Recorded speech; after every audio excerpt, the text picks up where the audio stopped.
Oh my god, guys, I think we're back.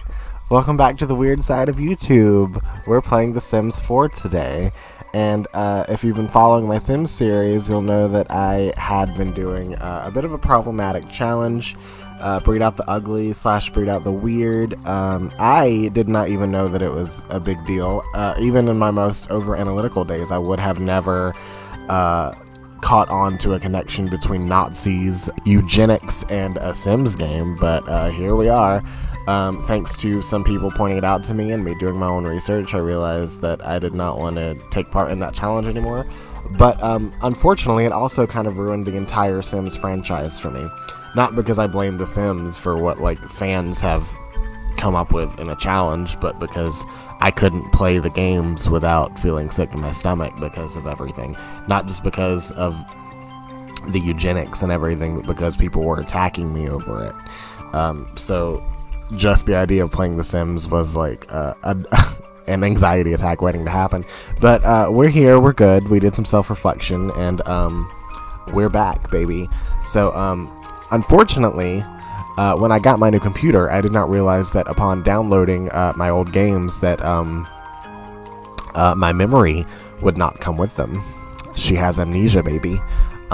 So, unfortunately, I have to start over on all my games, including The Sims, which is why we are starting over and building my family from scratch. Now, I am making myself different this time, because I want to be different this time. I'm also going to be making my partner. Last time I just kind of, my character fall in love with a random person and then changed his appearance more like my partner, but this time I'm just going to make him from scratch. I'm also going to be making my dog and my cat if I have time, so please enjoy the show.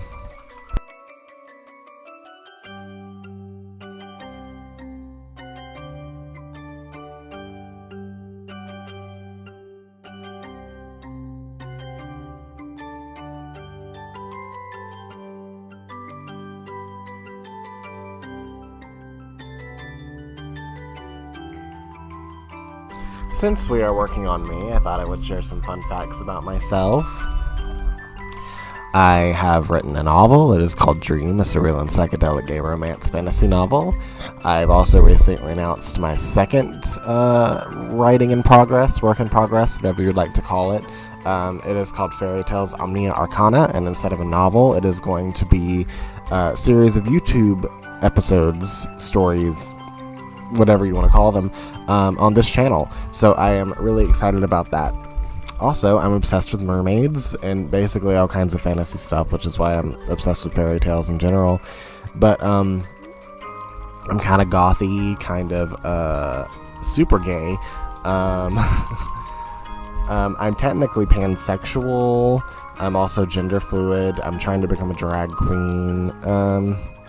It's really boring trying to talk about myself, I'm sorry.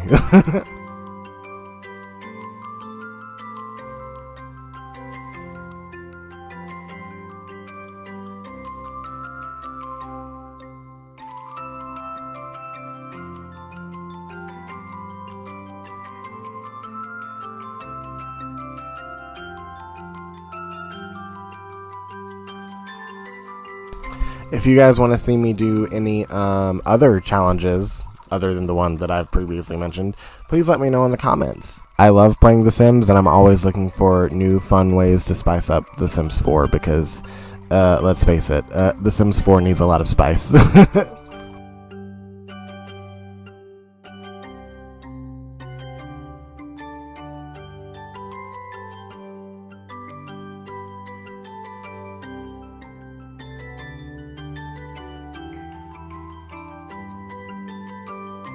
And speaking of spice, you may be noticing that I am not using any CC. It's not that I dislike CC. Maxis Match sometimes looks really, really cool, and depending on how one goes about it, that super realistic CC looks really good too. I forgot what it's called though. But a lot of times that super realistic looks very strange because they don't bother making the Sims themselves look realistic. They just have realistic looking clothes and hair on what is essentially a cartoon, so it looks very strange to me. But there are skin overlays that help with that, and contact lenses I guess you would call them contact lenses, like different shades of eyes to make them look realistic, and actual eyelashes, which we don't have for some strange reason. But it looks really good depending on how one goes about it, is what I'm saying. But I don't use them because I've never used them before. Other than body hair mods, because your boy likes body hair on his men. But that was when I was using what is it called? Wicked Whims. Yeah, I used Wicked Whims once, and it was fun. That's all I'm gonna say. The reason why I did not re-download that, and the reason that I do not use CC, is because the idea of having to go back and plug in everything again and fix everything again after every update just seems super freaking daunting to me. And I don't even know how often the updates happen, so I don't know how often I would have to do that. But if you guys if someone out there wants to walk me through the whole idea, that would be completely cool with me. If you guys want to see something interesting on my Sims, and you have like ideas and you want to share them with me about CC, let me know. Send them to me. I'll look at it, I promise you.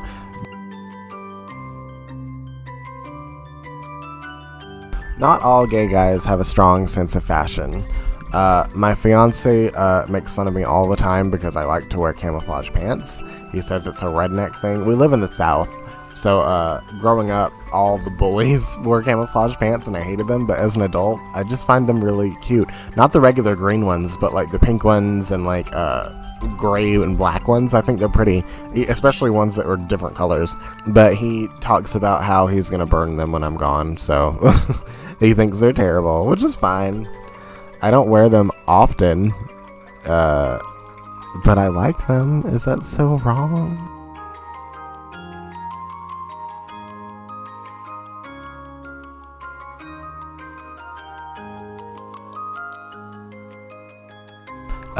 Normally what I wear is like t-shirt and jeans, kind of casual, but what I want to wear is like the knee-high combat boots that I used to wear when I was in my 20s. I want to wear eyeliner and eyeshadow everywhere I go, and I want to wear band t-shirts, and I want to be hot like I used to be. And I miss trip jeans from Hot Topic, if you guys remember what those are. They're kind of like Jinko jeans, but just better. I'm dating myself like crazy here, but I really, really miss how I dressed when I was younger, and I don't know how to get that back, because I need the self-confidence to do that again, and I feel like I lack the self-confidence to dress like that now that I'm in my 30s, because I'm in my 30s, if you know what I'm saying.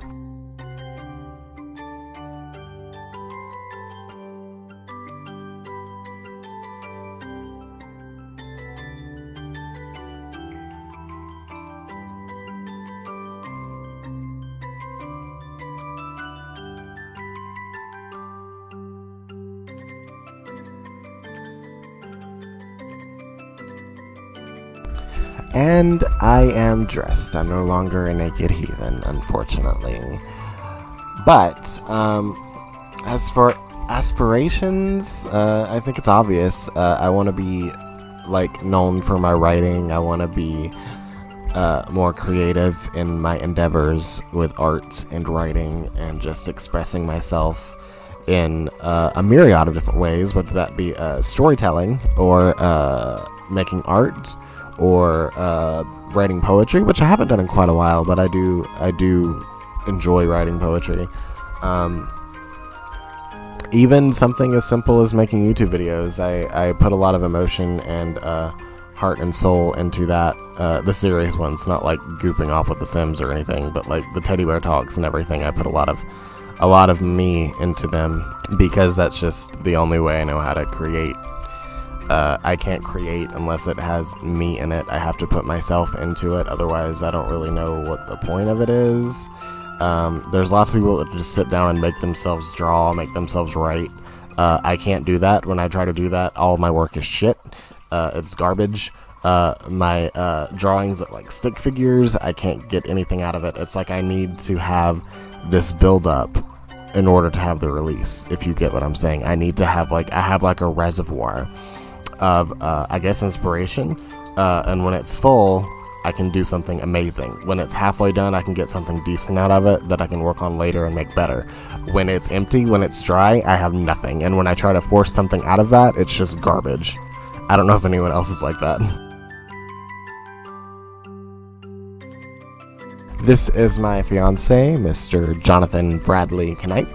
And if you remember, I made him during the last Let's Play of The Sims 4, but I kind of just edited a pre-existing sim into becoming him. So I wanted to start him from scratch to make him like perfect.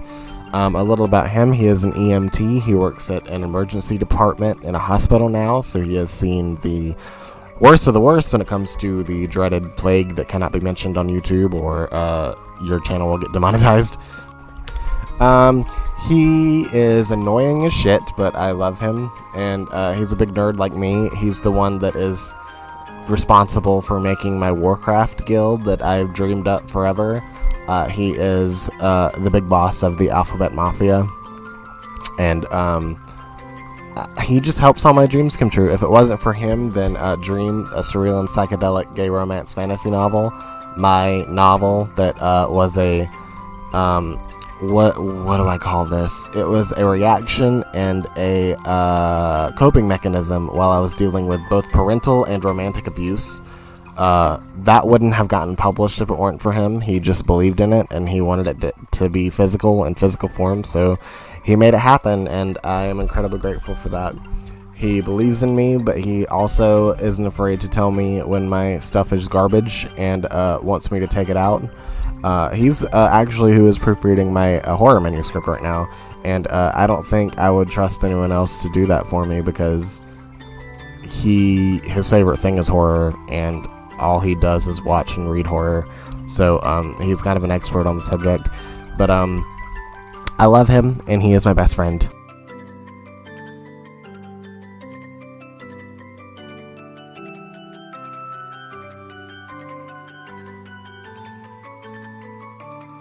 As for fashion, when it comes to him, he's about in the same boat as me right now because of lockdown and everything, and because everyone just wants to be comfortable right now. For the most part, we both just wear pajamas all day when we're not doing anything. And when we do go somewhere, it's pretty casual, because it's not like we're going to a party or to a club or anything. It's usually to the grocery store to get his car looked at, something dumb as shit like that. So it's usually just a t-shirt and jeans currently, unfortunately. I feel like fashion has suffered just as much as the rest of us during these troubling times. Obviously, I'm joking, but someone's gonna take me seriously and like make a hate video on YouTube or some shit. But yeah, for the most part, we don't really dress up or do anything right now, but that's the fun of The Sims, is that we get to dress up ourselves and go out and do fun things, whereas normally in real life we can't.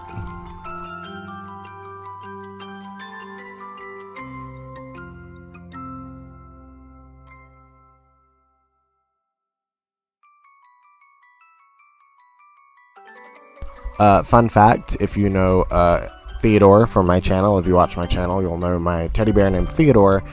He had his own live-action prequel series from my novel at one point, which was just stuffed animals talking to each other. If it wasn't for Jonathan, again, that prequel series would not exist. He's the one that got me Theodore. He read a little bit of my book and like took me out on a date to build a bear, and helped me build Theodore from scratch, exactly how his teddy bear form is described in the novel. If you've read the novel, you'll know that Theodore isn't really a teddy bear. He's just a human with a bear tail, bear ears, and claws. His species is called a rabe or rabish, but he becomes a teddy bear through a curse at one part of the story, and through the main character's memories that have been warped, all he can remember him as a teddy bear.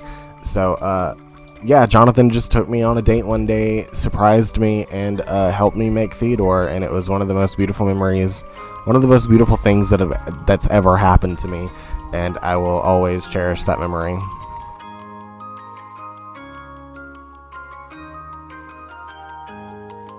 As for aspirations for Jonathan, I'm pretty sure he just wants to be a genius. He wants to know everything. He's a big nerd, and he wants to literally know everything there is to know about everything. Other than that, he probably wants to be a doctor at one point, so I'm probably going to give him that as a career. And I think we all just want to be happy at the end of the day.